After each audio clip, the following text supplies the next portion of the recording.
Round 3 is in the books for NBL SuperCoach, and it was a week of what could have been because my captain, unfortunately, was the lowest scorer of my top 5 players, my starting players there in Will Magnay. And if he happened to score a little bit better, or if I went for Davis as captain, which a lot of the teams are in that top section now, went for, there weren't a lot, but that really would have been the point of difference from going with Magnay. But he just felt like the safest player this week, and he popped out his 2 lowest scores of the season so far, and still with decent minutes. But from what we did hear, is he was a bit of a game time decision yesterday due to sickness.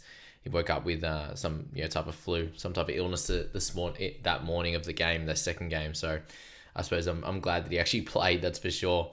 We moved into a rank 100, so the top 100 now, which is pretty cool, out of the tick over 18,000 teams, which is really, really cool. And I have used 2 boosts this week. We're not going to use a boost, but we'll get to trades in the back end, unless anything drastic happens. That the plan is to not boost this week, and I do think a lot of other teams will, and probably catch up to me and have a couple of boosts used there. Team value 2.3 mil, got 72k in the bank, which is pretty cool. And let's get into my squad and how it performed this week. And also, just a shout out, I've been talking about the schedule and haven't popped it up there on the screen, but shout out to the basketball blokes who are doing plenty of work with SuperCoach NBL and have a great podcast as well. So check them out there. I listen to them, and just to got to make sure that my thoughts around my team and picks and different things is working well, and then they've got some good banter as well. But this is where we're at heading into round 4, guys. A really, really easy way to see how this one plays out. So Adelaide have their second lot of doubles. You got Cairns in the same situation, but Cairns actually have another set of doubles in round 6. So they held a little bit more importance this week than that of the Adelaide boys, given that they have a stretch of 6 games without a double until round 11. So last week for the Adelaide boys to be important for us, and a few of them came out and did a great job for us. The other team there is the Kings. So this is the only time, apart from round 9 and round 20, that you'll have, and round 5 next week, that you'll have 3 teams on the double only. Any other week outside of those 4 have 4 or more, which makes it a lot easier to get 5 double game players on the park at once, right? So just keep that in mind. And you see here in round 6 and in 7, there's 6 teams on the double, and a few have sort of 3 in a row there, which we haven't seen thus far yet.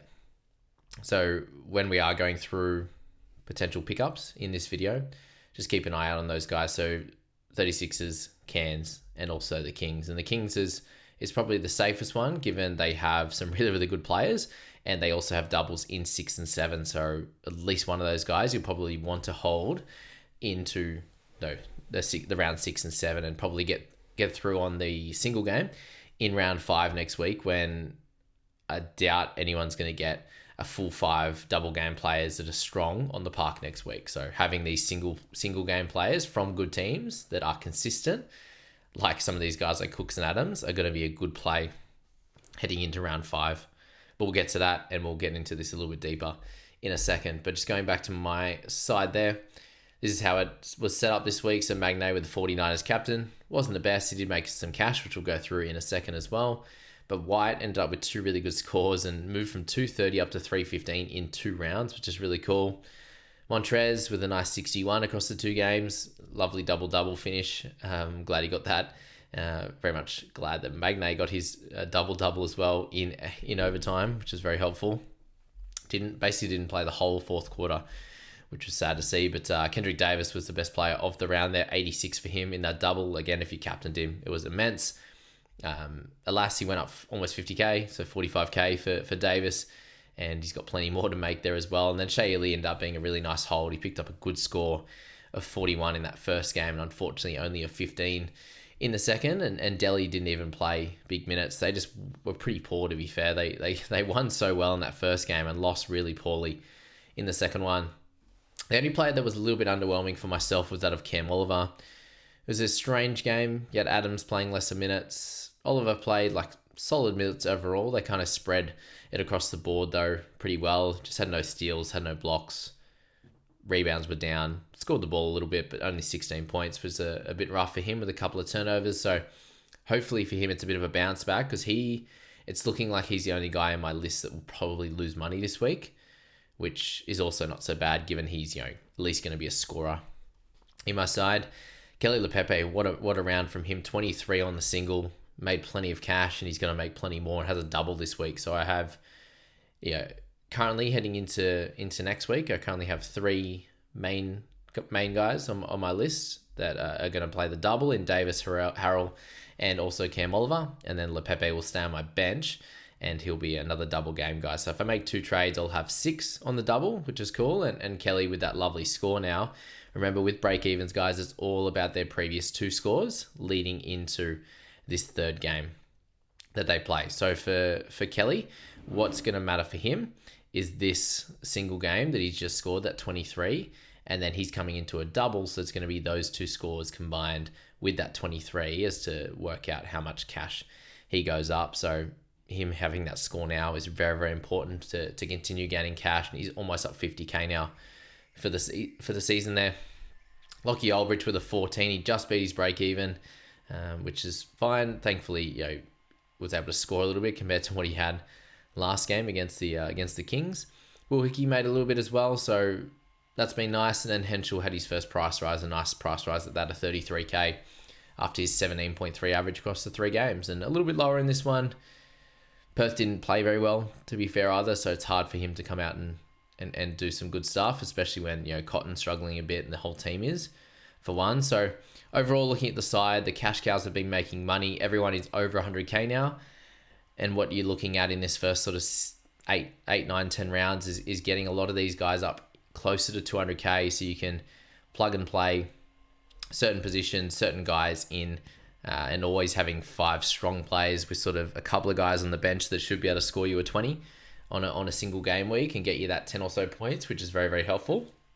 And that's going to be goals for our sides there, that's for sure. So let's just have a quick look at where everyone's at. And if you aren't following the SuperCoach Podmasters, that's the best way to check out how everyone's going, unless you're looking at my videos there. So the Podmasters overall, we're seeing Mark, who had an incredible NRL season, has had a beauty of a week. He captained Davis, which was the big difference there between him and myself.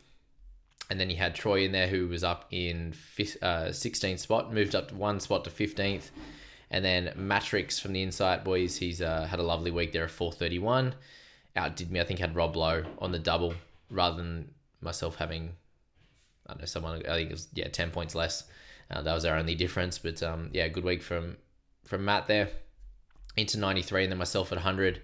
Cameron from Arson Dragon, who we seem to be following each other pretty well with our picks at the moment, only 6 points apart, and he's only 31 rankings back. So it shows here 27 points between me and Troy is 15th to 100th right now, which is fairly small, but myself at 1,099 all the way out to, let's go to 500 to Banksy with Basketball Bloats there. He's only 37 points behind. So it's fairly, very close. You kind of want to be somewhere up in that top 1,000 at the moment, or over this next week or so have a really big push, because Jai had a big week at 450 and moved from 1,850 all the way into 286. So it can happen in 1 week right now if you beat the pack and get the captaincy right, or get an extra pick right, or a boost, or whatever you get correct. You get that right, and you can move up really quickly. What I will suggest, though, is you want to push fairly hard in this next month, I would say, just to make sure that you're in with a shot. Because I think if you're a little bit too far back, if you're outside that top 500 in the next month, I think it does get very, very tough to win. Doesn't make it tough to have a good season, but I think to actually win this league, you want to be, well, this one here especially, because it's going to be a strong league, but the whole comp and win the prizes and get the glory, that's, I think, how you're going to have to do it. Shout out to a couple of guys that I drew with in my JBFA competitions, in Jacob and Corey there, 421. We had the same sides, and then managed to beat Kim there, getting a 397. So good wins for myself there, and a couple of draws across those 2, and then Matt obviously beating me by 10 in the Podmasters after a nice winning start.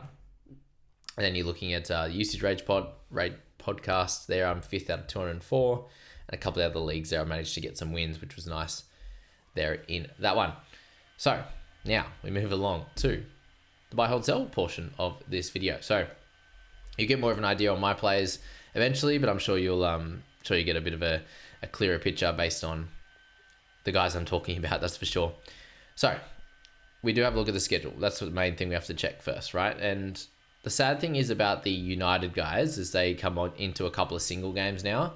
But someone like Jack White is a player that if you had the ability to hold him, I think it's a really solid hold because you're going to want probably one or two guys come round 6. Like they're an option in round 6 there.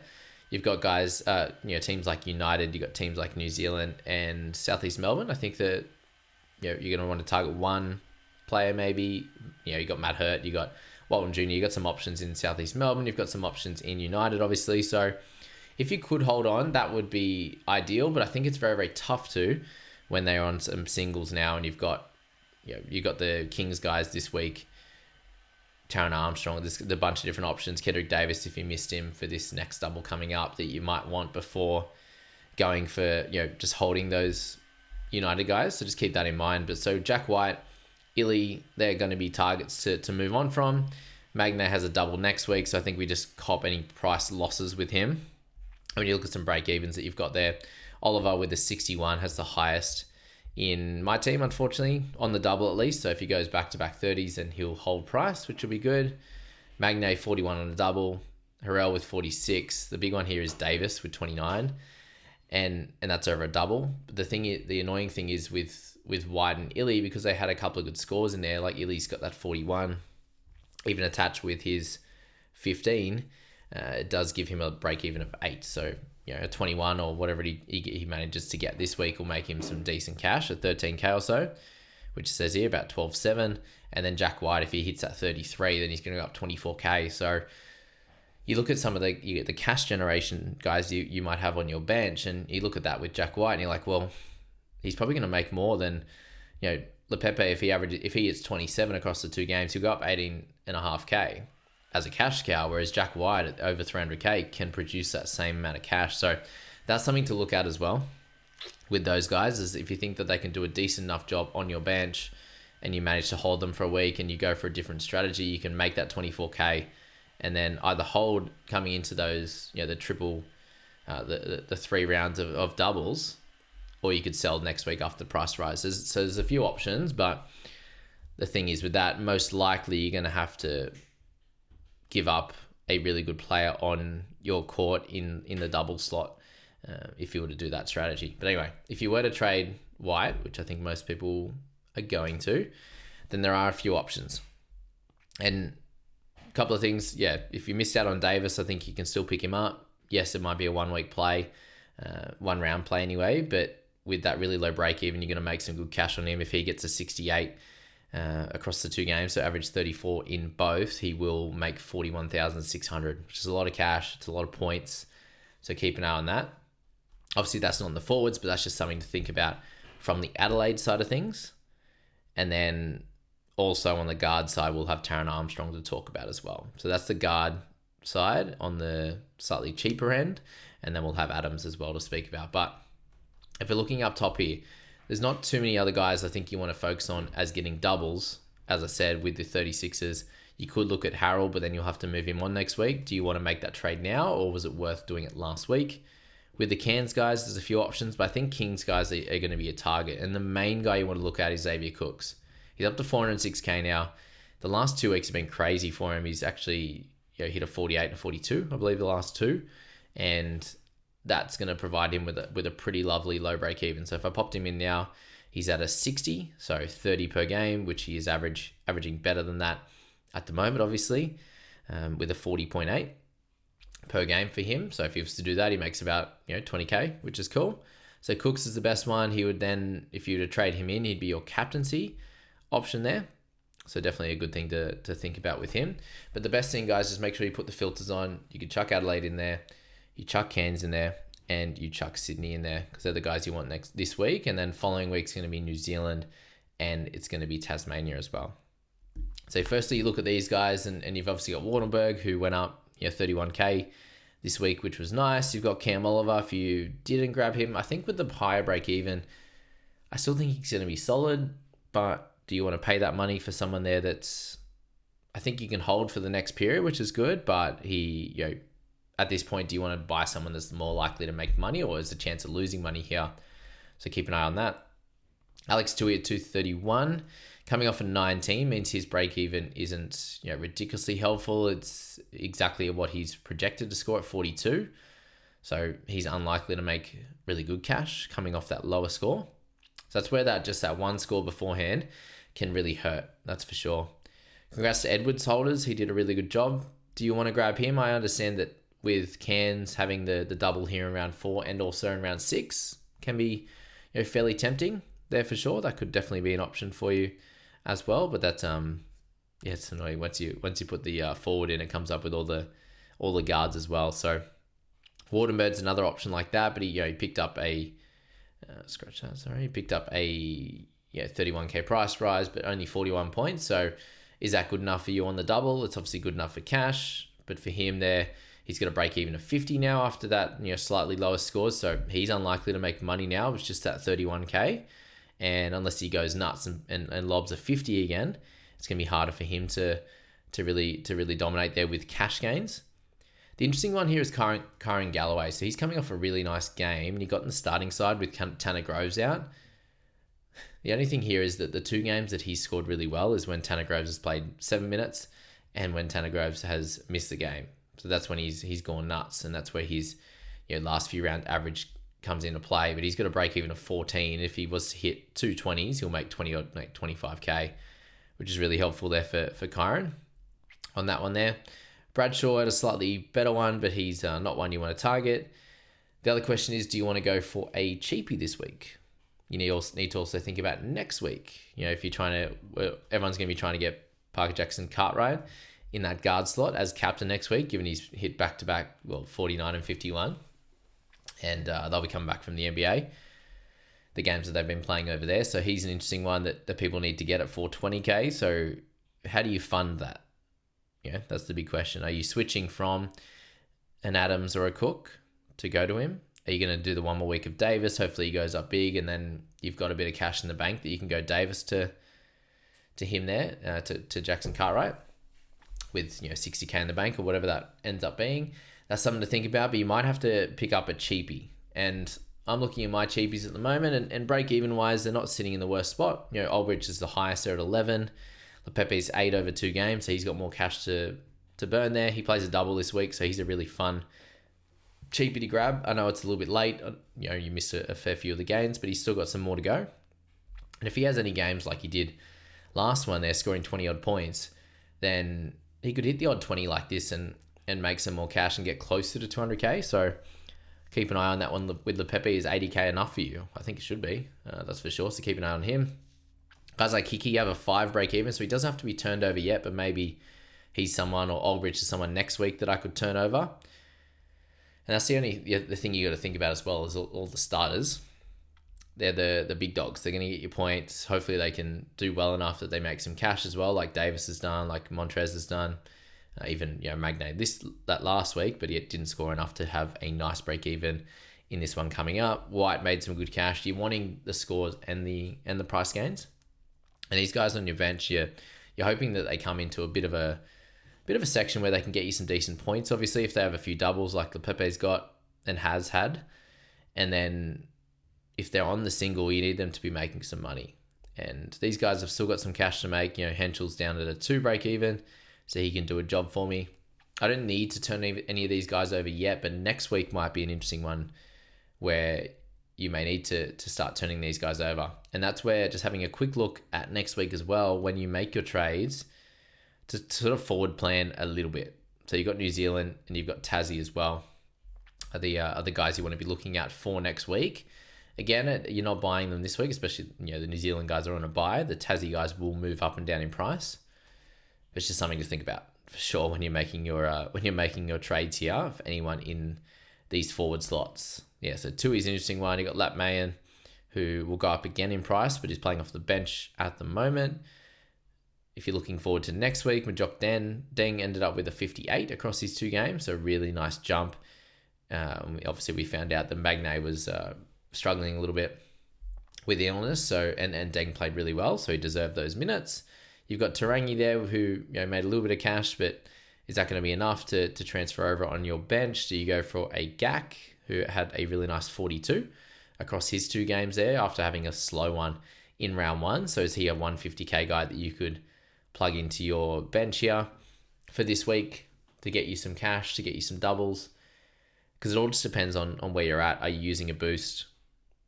Are you deciding to? Have you got enough guns from these certain sides? Like, you might not be going the same structure as me, where you might be holding a couple of Kings guys already.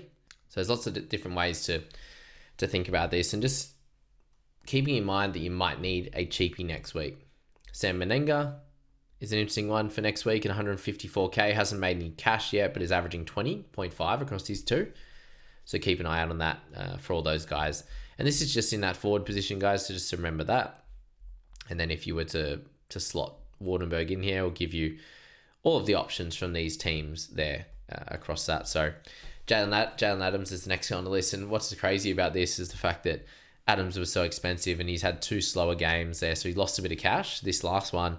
And Cooks has gone up to 22.5, and Cooks is almost the same price as Adams now. And they can both go just as good. Cooks is just averaging a little bit above Adams because of the 2 low scores. And you'd imagine Cooks will have a little bit more of a better floor than what Adams has a guard. But Adams likely, and we've seen it already, has the ceiling there, that's for sure. I think Magna you have to hold just based on the schedule. Like, if he goes back to playing well, we have seen him hit a 56, but we've also seen him get 320s. So good and the bad, I think you do have to hold on because of that upside that you have. And he has a double next week when it's only them and New Zealand. So keep that in mind. But Edwards at 295 is really solid. DJ, unfortunately, a little bit of a disappointment, especially if you picked him over Davis. But I think most people, thankfully, would have went with the cheaper priced Kendrick on that front. You can get Montrez if you like this week. It's definitely an option. But again, you're paying 300k now. You got a little bit lucky to get that their double at the end. And you'd have to sell him next week anyway. Milton Doyle, look at him for next week as well. So in that New Zealand and the Tassie setup, there's not a lot of guys that are really good scorers. So Doyle's one. Magna's obviously the other one from that side. And then New Zealand is just Jackson Cartwright is the guy, and Matt Mooney but played bench last week. So yeah, a few things to think about with that. So 421k you need to get to next week. And who's going to help you do that? Because there's a lot of guys that are playing solid minutes that are around that 150 to 180k mark. And is that too much for you? Whereas what you could get is like a Lepepe this week at 117. That can be very, very helpful for your side. And we've seen the cheaper guys not do an incredible job, like Jonah Antonio with Taron Armstrong coming back and playing. It obviously hurt him a little bit, a lot, I should say, minutes-wise. And then just having the ball in his hands, which Taron Armstrong has shown that he needs to be in most people's sides. And the good thing with him, it's for cash generation purposes that you're getting Taron. And yes, that's obviously the big one for him there. And then the points, because he scored 29 a game.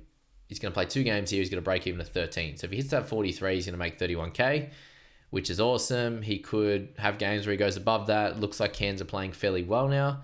So keep that in mind for Armstrong. But again, there's just a couple of guys to look at there. There's not a lot of cheapies. As I said, it's really only like Lepepe in that forward slot that I think has the best potential this week to do a good job in that cheapie section. You've got Liafa, who's lost 61.7k for the Kings. And if there's any outs in the guard section, he's shooting really poorly at the moment. So he'll have an opportunity at some point.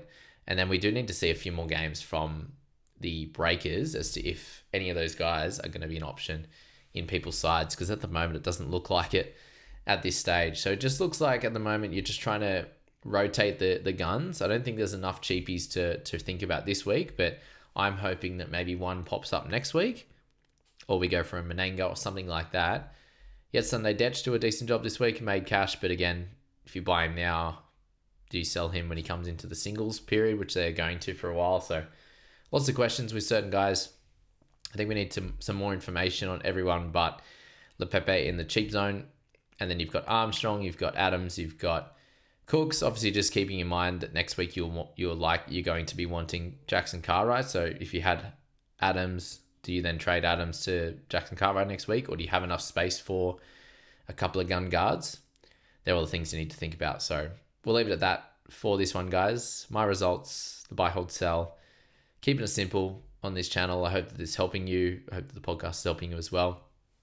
Whichever one you do, just gets you thinking about your side, gets you thinking about the schedule, because this here is when we want to be making our money. We want to be using our boosts in this first sort of eight to 10 rounds, get them all out of the way, get the cash rolling, get the points rolling, and then later on down the track, there's a lot of sections here where players go on runs. The Bullets have got 8 rounds in a row of doubles. You've got 5 rounds in a row here for the Hawks. You've got 4 in a row for New Zealand there. You've got 5 in a row for Perth here from 7 through to 11. So you can load up on certain guys, but you want the best guys, because some of these times we've seen the mid-range guys they've done well for a week or two, and then they're bad the next week. And it's like, oh, I probably want to sell them, but it's hard to when you've got them. You're like, oh, they play a double. It's all good. But if they struggle a bit, it's tough.